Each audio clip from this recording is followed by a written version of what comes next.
কোনো জামা কাপড় বলে সবাই বলে হ্যাপি বার্থডে। এবার কাটো। দাঁড়া, এটা ফুল দি,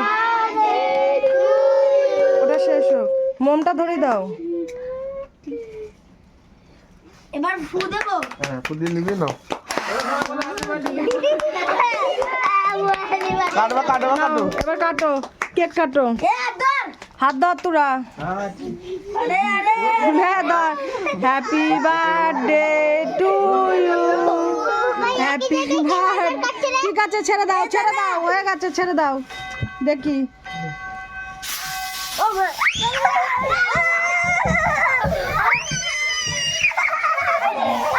কেমন বদমাশ তো। দিদিমণির মাথায় বাড়ি ছেড়ে দাও। এটা নিয়ে যাও, এটা নিয়ে যাও।